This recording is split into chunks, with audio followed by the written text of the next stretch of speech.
Hello, I'm Haley and this is Taya, and welcome to Haley and Taya Rip Up Supernatural and Start Over, and also sometimes talk about other stuff, a podcast. Also known as HATRUSA, and today we are talking about Season 2, Episode 6, No Exit. It originally aired on November 2nd, 2006, and was written by Matt Whitten, who I actually wanted to look at other episodes. Just two for Season 2. This one and Playthings, and I don't remember Playthings. Oh no! That's a creepy doll episode. Ooh, I don't like a doll episode. Ooh. Oh no! Uh-oh. It's an in episode. It's a what? Is this the one where there's a lot of dialogue on this Wikipedia page? There sure is. Hi. Oh wait, I'm sick. whoa, hold on. Okay. Hold on. Okay, I'm waiting. Is this the I'm one holding. where I think this might be the one where like the kid almost drowns in the pool? I don't. The one with the like in the cover of the pool. Oh! That might be this one. Okay. Yeah. Anyway, that's not this episode. Anyway, that's not this episode. This episode is No Exit, and it's about ghosts. Which I think that one is also about ghosts, so that's not really helping. Anyway, hi, I'm sick. Oh, Or no, it's I'm just sorry. allergies.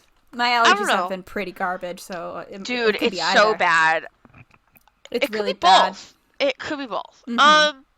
But that's why I'm so congested and I sound like a little monster. But that's okay, because I'm gonna give you the summary. The summary is a blonde girl dies in the beginning. Uh-oh. And then we're at the roadhouse, and they're talking, and they're like, okay, we gotta go to LA. But then Joe's like, no. No. You gotta go to this other place, because I want to go there. But, oh, they walk in, and Joe and Ellen are screaming at each other, because Joe's like, I want to go on a hunt, and Ellen's like, no! Joe's like, you have to go to this place and do this one, and Sam and Dean are like, okay. So they go, and then Joe shows up anyway, and Joe's like, I told my mom I was going to be in Vegas, Mhm. and they're like, okay. And then Dean's like, I'm going to tell your mom, and then Joe's like, don't, and then he doesn't. Ellen calls, and he just says that she's not there. That's basically Yeah. Yeah. And then, yeah, Joe frames as a couple with Dean. She says that Dean is her boyfriend and that Sam is his buddy. She says they want to buy an apartment. They do. They set up camp in there. They do exploring. They find ectoplasm. I think they do that before Joe gets there. Anyway, they're like, whoa, that's crazy. They scan the building. Joe and Dean have like a moment. Sam's not there. Is that when they No, it isn't. Stuff happens. Another blonde gets stole by the ghost. Dean is like, Joe, you know that you're like the exact type here, and she's like, yeah, that's why I'm here. And he's like, oh my god. But that's Chekhov's blonde, because then they actually wind up using that later. Anyway, the other girl gets kidnapped. At one point, they find blonde hair in a Air vent? with like a little piece of scalp on there. Gross. And yeah, and man, I don't even know. This episode was a lot. There was a lot of fast camera motion. They basically deduced that it's H.H. Holmes, the U.S.'s first serial killer. They have to find him. Dean and Dean and Joe are looking at the walls. Joe goes off on her own. She gets kidnapped. Sam and Dean go find her. Teresa's there. She's outside in the sewers. Yeah, they save Teresa. They save Joe. They use Joe as bait. They trap him in salt. Then they pour cement in over him, and then they leave. And there's a car ride with Ellen. Because she said she'd fly out to be with Joe because she realized Ash told her that Joe was there. Yep, and then they get back to the roadhouse, and Ellen tells Joe that John Winchester is the reason that her father is dead, and it ends with Joe telling that to Dean, and Joe being mad at Dean, and then it ends. Yep. Yeah. Yep. My notes. Your note. My first note is, OMG Philly? Taya and I went there together, which is true. We did. We did. My next note is goop? Ectoplasma? Plasma. Plasma? Anyway, Mm-hmm. it's fine. And then I have Sam saying, and for you, so bitchy, was the fruitiest fucking thing Sam has ever said. Perhaps the fruitiest thing he ever will say. And We did then make him buy. we did make Throwback. him buy. Joe, when she's fighting with her mom, she says, I was a freak with a knife collection, because Ellen says that she should just go back to school. And Uh-huh. Joe's like, I didn't fit in. I was a freak with a knife collection. And I'm like, girl, there's probably so many freaks with knife Yeah, collections. it's like it's college. Everyone is like no one really wants to very few people want to be there. Everyone is kind of just like weird doing their own thing. Like Yeah, you're not alone, I promise. yeah. Then I have this note says that tourist dad looks like not Mark Zuckerberg, because while they're fighting, this tourist family walks in that they all have like shirts on that say whatever the state Nevada is is for the state lovers. for lovers. Nevada? Yeah, yeah, I don't maybe. There's a corn on it, but then the dad looked like not Mark Zuckerberg. It was weird. Anyway, next note is protective Ellen with eager Joe is like a foil to John and the boys, right? Because you have Ellen, who is like very clearly does not want Joe to go into the hunting business. Mm-hmm. Um, cares a lot about her daughter, wants her to go to school, wants her to do this and that, and wants her to be okay. And also, her husband is dead. And then you have John, who claims that he doesn't want his boys in the hunting business, but like actively puts them in situations where they are, and does not protect them, is horrible and awful to them, and also their mom is dead. So yeah. Yeehaw. Then my next note is Surrender from Guitar Hero 2. Um, Nice. yep. Next note is it's ectoplasm. I'm so good at this. I think I should be and I stopped writing because I got distracted by my next note, which is Dino, because Joe calls Dean Yes. Dino. But what I wanted to Yes. say was I should be the hunter. I think was Should my note. you? I think I should be. Would you want to be really though? I don't know if I'd want to be, but like I think I could be. I guess that's fair. I don't think I'd be good at Um, any part of this. I don't think I'd be good at it, but I think I could be. You know. Mm-hmm. Dean is so mad she's here. He's like, "Oh my god, I'm so fucked." Like when she first shows up, he's like, he just has this vibe, and he's like, why, Mm-hmm. why? And it's like kind of funny, but also the whole episode is like they're trying to like set up for Dean and Joe, and like it's a little weird. I'll talk more on this later. Next note is I do love the trope of girl who gets rowdy boy to do what she wants. That's when Dean is like, when Ellen calls and Dean's like, I'm gonna tell her, and she's like, don't you fucking dare. And then Mm-hmm. she like gets in his face, and then he doesn't tell her.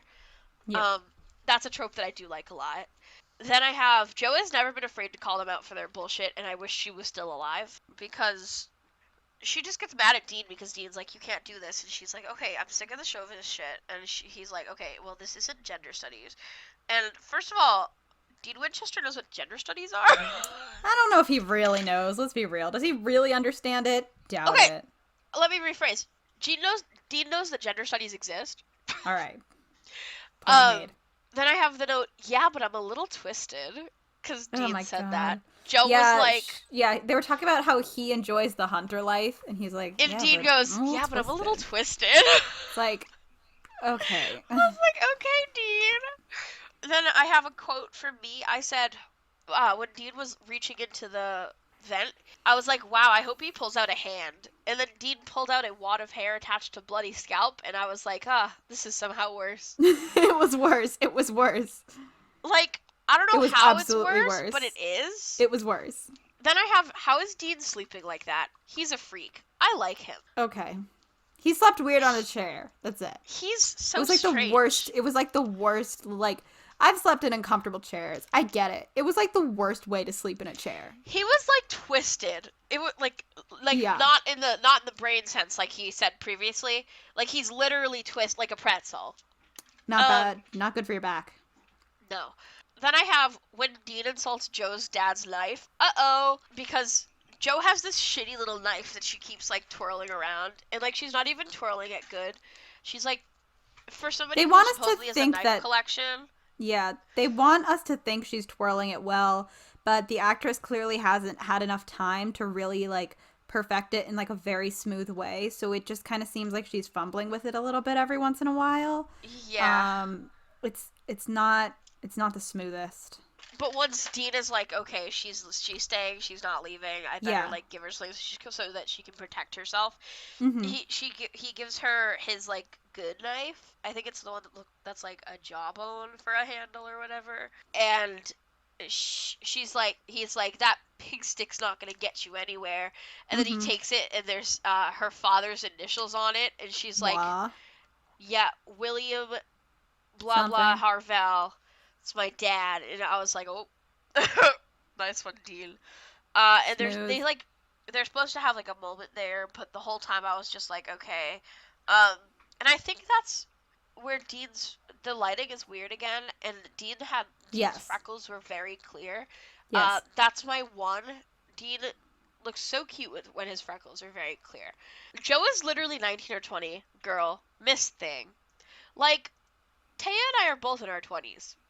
We know how stupid a 19 or 20-year-old is. Joe, We're Miss extending this Thing. to Sam, who's only like 22 or something. Also Yes. stupid. Yes. Also stupid. And then so the whole time Ash is never seen in this episode. We're guessing that they just couldn't get his actor, but Joe keeps like calling him and threatening him over the phone. And my note is Ash scared of Joe? This is so funny Yeah, I think because that's the like implication. we also get told like when Joe gives what's the name of the person who owns the apartment? What is that called? The A landlord. yeah. Um, when she gives the landlord all the cash, Dina's like, okay, how the fuck did you make that much money? And she's like working at the road roadhouse, and Dean's like, okay, hunters do not tip that well, and she goes, yeah, but they're not good at poker either. So like we have from the last episode the implication that she has all of the high scores Mhm.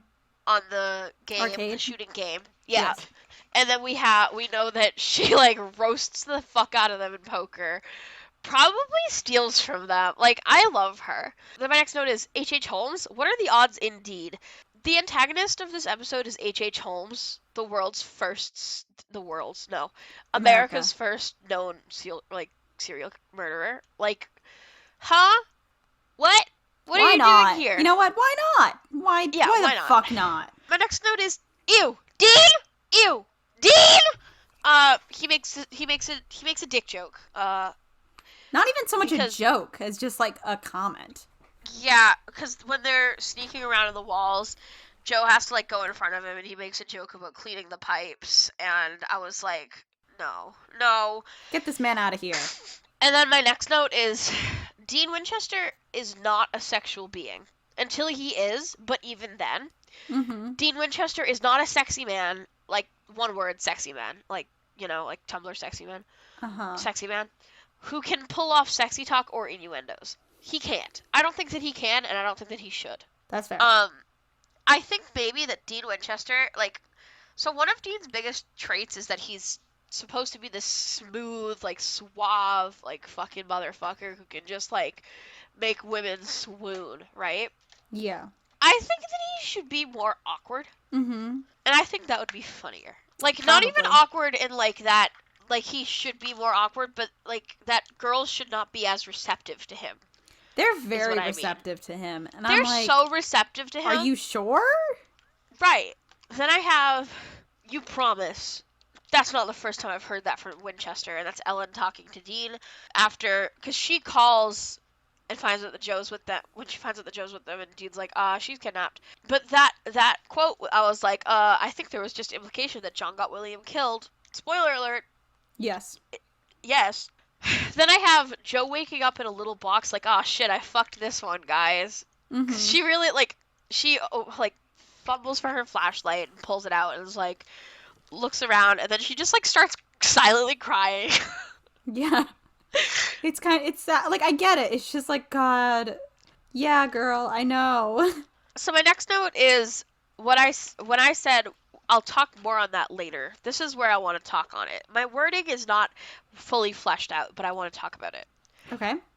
So I wrote, I think that maybe Jo should have been a lesbian, and that her interest in Dean read weird because she was looking in some form for a replacement father figure in her life. Like, it's a little weird, yes, but this show is weird. because so we talked about this during the episode, they do not have great on-screen chemistry. Yeah, Joe and Dean. it's The not, actors, they just don't. Like, it's nothing against them, and it's everything that they like. They just don't have like a very natural romantic chemistry. They don't even like right, play off each other that well, like right. in And then non-romantic ways. in in addition to that, you have the fact that Joe is 19 or 20 years old and Dean is 26, which I know isn't. No, you know what? It's a fucking. That, that's a pretty distinct age gap when you're 19 years old, right out of high school. I think that that might be a thing to be played with. Mm-hmm. Instead of trying to shoehorn them into this, like, They okay, they're wanted to romance. so bad, and it's a lot They more want it evident in so later bad. seasons. But the writers really wanted to try to make Joe and Dean a thing, and it just doesn't ever work. And I think part of this is like because they were trying to make her romantic interests, like their romantic interests, they never write them very. It's very rare that they. I feel like they write them well because they're Right. too focused on the romance and not just like writing a decent characterization. Correct.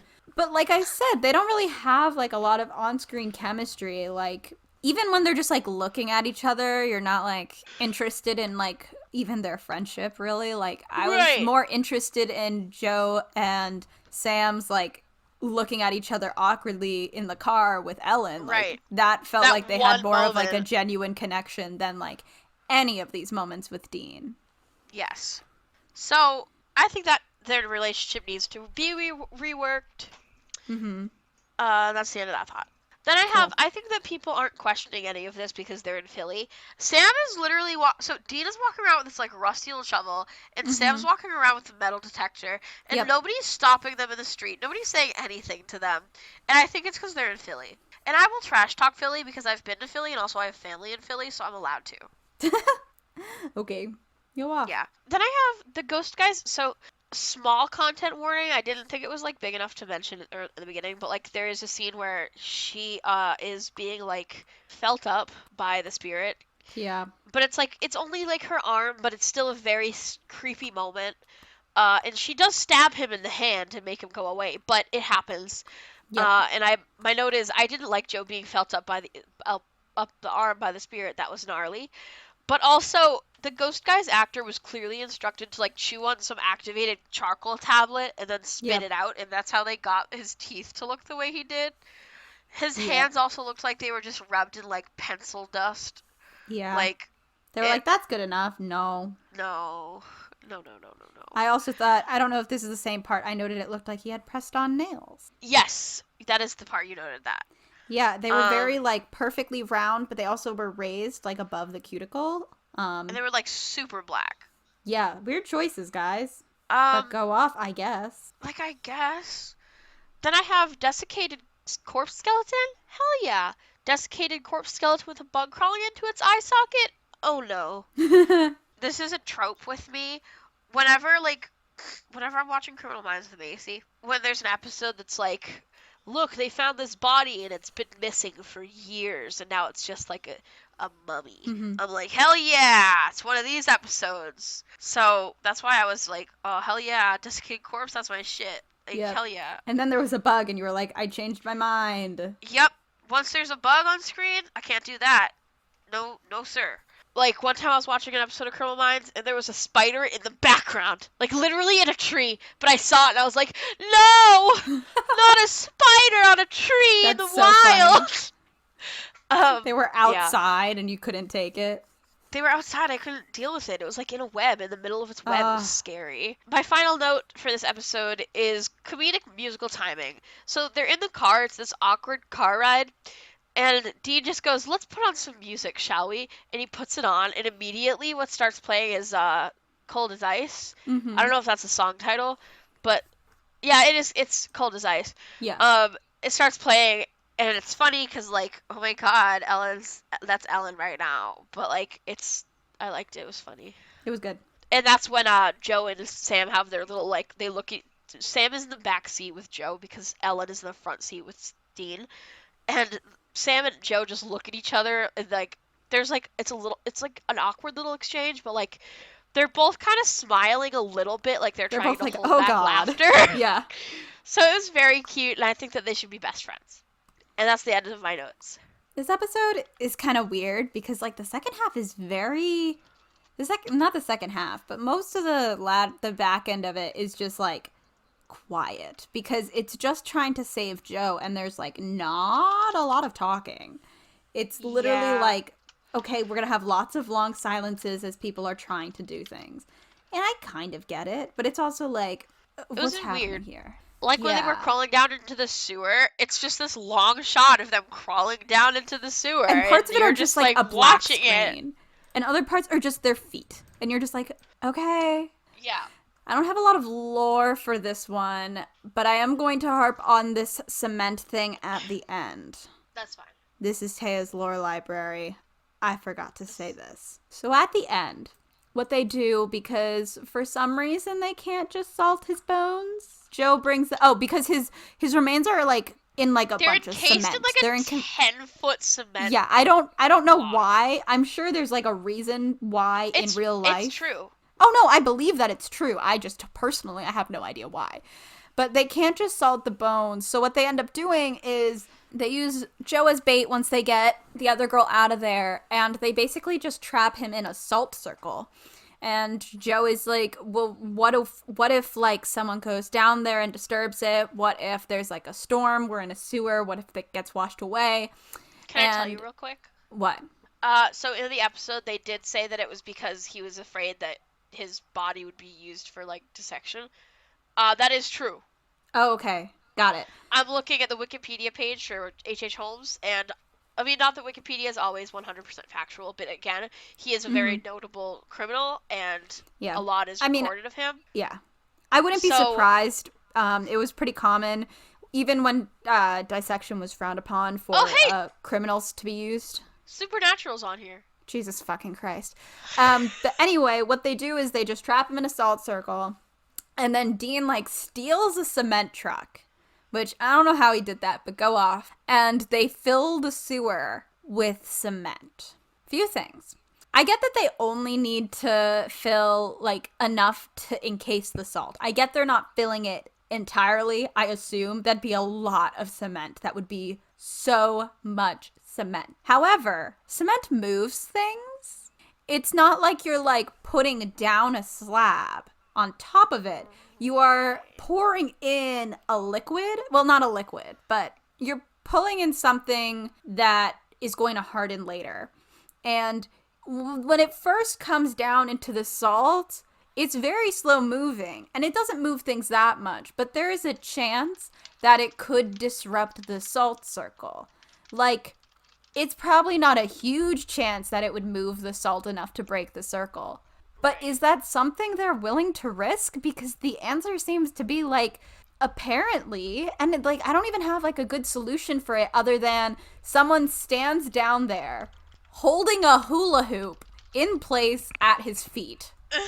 Like waits for the cement to come down, then just like puts the hula hoop in the cement, makes sure it stays, and then walks up through the wet cement. Like, I don't know. I just don't think that this is like a solution, really. Like, I mean, Yeah. clearly it is. I just don't think it's a good solution. I think it needs work. I think it needs to be workshopped, and I just don't think it's very sound. Like, if you don't think about it too hard, you're like, oh yeah, that'll work. But then it's like, there's a chance that it doesn't. What happens if it doesn't? Do you guys have Right. another plan? Come up with something better for me, please. I don't know. To feel when you are the reason that H.H. Holmes still rules the world. Still is murdering people. Yeah, I don't know. Oh my god. They don't like. They never come back to because there's been a few monsters that they just didn't defeat or curses Right. they just didn't break. You know, like the Right. bugs curse they didn't break. They just like Oh my God. waited that one out and then were like, Guys, perfect. remember bugs? I try not to. I wish I did. They just kind of like wait some of these out and or like get the people out that they're trying to protect and then move on. And I definitely get that they can't save everyone, but if they're there and they're trying to solve this problem, them just leaving always feels very like, well, get back here. get back here? Yeah. So I don't know. I don't like this cement fix. I think it's kind of silly. I'm sure they thought it was like funny and cool and also on theme with his body being buried in cement. I just don't think it Right. works. It doesn't work No. well enough for me. And for guys who have been hunting their entire lives, I would not consider this like a solid enough, yes, we did it. Like, Yeah. I'd be more paranoid. Yeah. So, yeah. Yeah. Crack shipping. Oh, jeez. Teresa and Joe. Why the fuck not? Here's the thing. We don't know anything about Teresa. We don't know her age. We know nothing about Teresa. So, Yeah. if that's weird, we know that she's a blonde who we're was sorry. kidnapped. Yeah, we're sorry if that one's a bad one. But, like... I mean, it doesn't say anything on her Wikipedia page about how old she is or anything, so... Yeah, exactly. Like, we have no idea. Then they did not make Teresa a character. The most No, I can say about her but is that Joe... she was invited to a lingerie party. Love that. That was her. That was the invitation. I didn't register that. That's so funny. I love that so much. But yeah, Joe is like, this doesn't make you feel better because like Joe's also captive now. She's like, no, this probably isn't gonna help, but I'm here to rescue you. And I was like, ugh. That's when I had the thought where I was like, ugh, Joe should be lesbian. So therefore, Teresa and Joe. Brought to you by.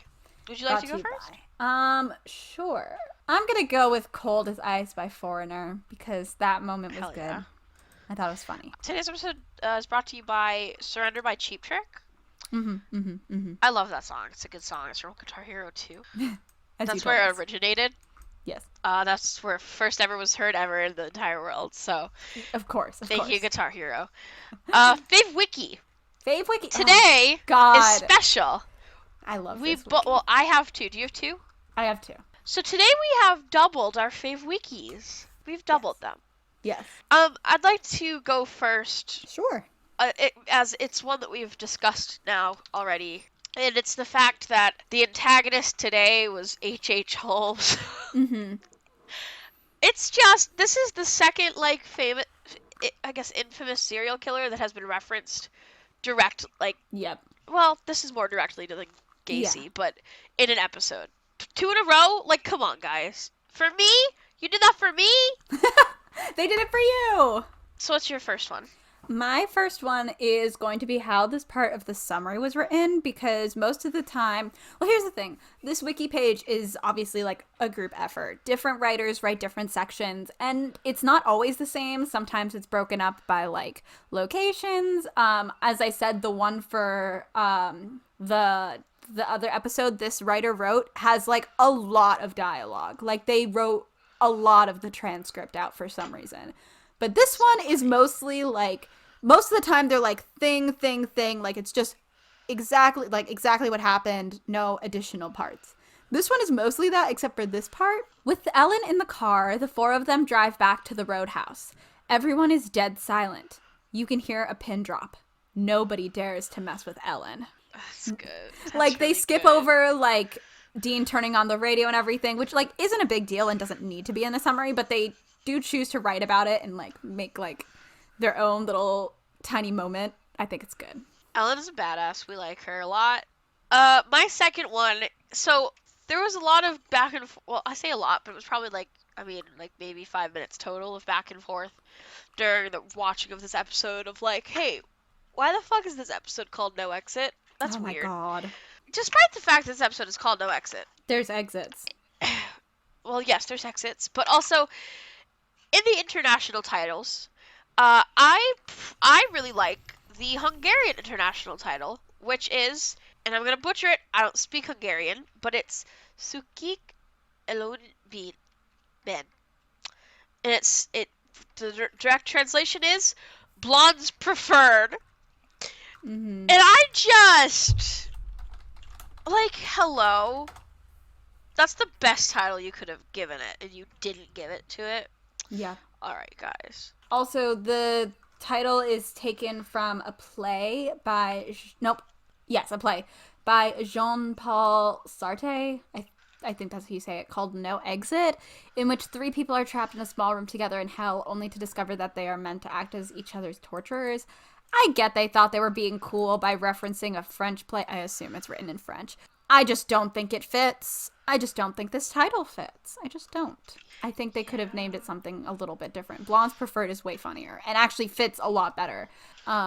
My second one is one of the supposed pictures of Holmes's victims was actually a picture of one of Jack the Ripper's victims, Elizabeth Stride. Some have theorized that H.H. Holmes and Jack the Ripper were the same person. I don't know anything about that theory, but I do like hearing Jack the Ripper theories because I've just read like a lot of books that involve him in some aspect. And that is probably the one like real life murder cases, Kate So murder, like here's the that I know thing. the most about. So with Holmes, part of the like there's a conspiracy that he escaped his execution and he Oh, did so and nobody knows because of the fact that he requested that his grave be encased in cement. interesting. Yeah. So like there's like a theory that that's the reason that he did it so that he could escape and nobody would ever know. So with that plus like that would make sense as to why people speculate that he's Jack the Ripper. They like to think everyone is Jack the Ripper, though. Like, if we're being I real, think I that don't think. maybe. Hey, What? what if I'm Jack the Ripper? That would be crazy. Because, That would like, be there's some where it's like he was a bonkers. doctor, he was a this, he was a that, he was working for the queen. Like, it's all over the place. Right. I will say, this is not a fun fact or something, but the trivia does say the CW's official summary for this episode misspells Alona Tal as Alana Tal. Yep. I don't know if I'm pronouncing her name correctly. Apologies. The CW official summary misspells actors' names all of the time. Yeah. To the point where I don't think they hired a proofreader. And it's kind of embarrassing. Like, those are your actors. Right. Learn to spell their names. My God. And they won't, and they never did, and they probably never will. Yeah. Want to know my rating? Yes, I would love to know your rating. Today's rating is 6 out of 10 dead blonde girls. Okay. It would be 5 because it was a very average episode to me. Yeah. However, I added 1 point for the fact that I remember it pretty vividly from the first time I ever watched it. Mm-hmm. So, like, it wasn't a great episode, but it was significant enough in some way that I remembered it pretty beat by beat. This gets an 8.3 out of 10 on IMDb. Okay. But there's a bunch of 8s. And then there's a 5, there's a 9, there's a 6, there's 2 6s. And I actually want to read a few of these for you. And they're long, so I'll only read parts that I find interesting. So this is a 5 out of 10. On its own, this is okay. In continuity, it is terrible. I think I might read the full of this one. The monster this week being both a ghost and a serial killer makes Holmes one of the most over-the-top characters in the show. It is laughable, contrived in setup as the case. That it is laughable, contrived in the setup as of the case. Whatever that means. Likewise, the ectoplasm being subtextually semen is a gross. I had not read that sentence before. I don't know if you could tell. Wait, can you repeat that? Likewise, the ectoplasm being subtextually semen is A, gross, and I B, did not pick up on that at all. more bold than the show usually is. Neither of us did. Neither of us picked up on that. And I don't even know if that's true. I would go as so far to say I don't think that's true at all. I think that you maybe have a phallic addiction. I don't think that's true. However, Manners does his thing, and the resulting episode is scary and creepy when it needs to be. If this could be severed from the rest of the series as a true standalone, I would think more of it. But in continuity, it is awful. The writers were still trying to force the Dean-Joe love story, and nope, not a good fit for the actors. A couple of jokes here are really wrong for where the characters end up, and the bonding moments for Joe/Dean could have been better calibrated for the brother-sister dynamic they finally settled into. Apart from that, the final scene feels tacked on. As the big revelation is never fully dealt with, it is barely mentioned again at all. I think the writers just decided to kill the Joe Dean love story in an artless way after seeing the rough cut of this episode. Did not know that they dropped it after this. I also didn't. I forgot that, but I love, especially because like there's a scene like way down the road, where Ghost Joe comes back, and her and Dean have like a moment. Like she touches Dean's face, and it's like a moment. Oh jeez. This one I just want to read parts of. Just because it talks about H. Holmes a little bit. This is a 6 out of 10. Not the best episodes. I actually wrote my master's thesis on World's Fairs. So the true crime book, Devil in the White City by Eric Larson, was pretty much required reading. I know this book because I read a series called Stalking Jack the Ripper. And this was the White City Devil is one of the characters that comes up. The book is all about the juxtaposition of a rash of urban serial killings in Chicago with the artificial splendor of the 1893 World Fair. H. Holmes was the serial killer in the book, and I actually really liked the idea of basing an episode around him. He was a human monster who would make an excellent ghost for the boys to fight. No Exit is just not a great episode, though. It just never comes together. If you're interested in Jo's storyline, you might want to give it a shot since she's in it a lot. And it does set up her anger with the brothers in a better episode to come, Born Under a Bad Sign.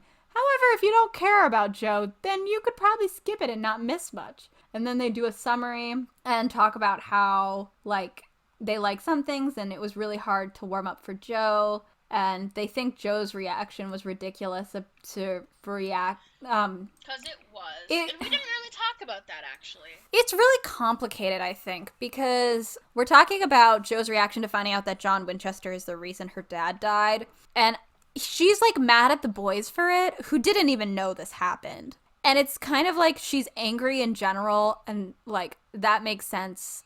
That's upsetting. I think she just thought he died during a hunt, but, knowing he had a partner when he usually didn't, knowing that the partner messed up and that's why he died, that makes her angry.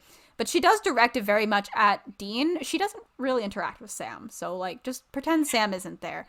She does it directed at Dean, and Dean fully is just okay, and just walks away. And it's just okay, guys, yeah, I don't know. It's Supernatural, I wish you had done better. Yeah, I don't know.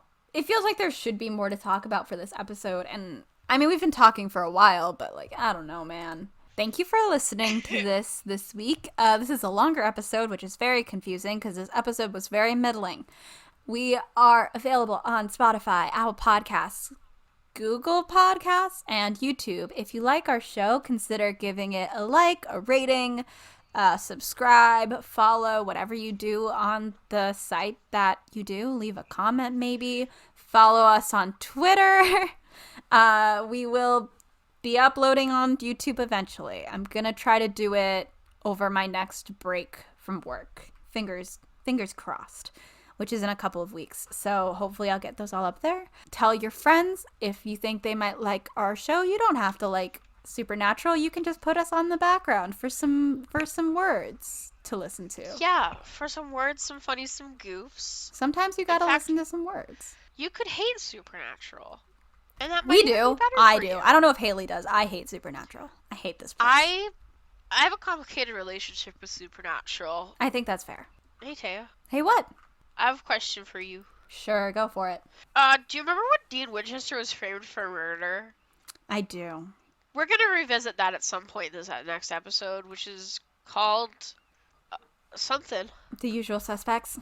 Yeah, that's the one. Fantastic. Wonderful. I'll catch you on the flip side. We'll catch you on the flip side.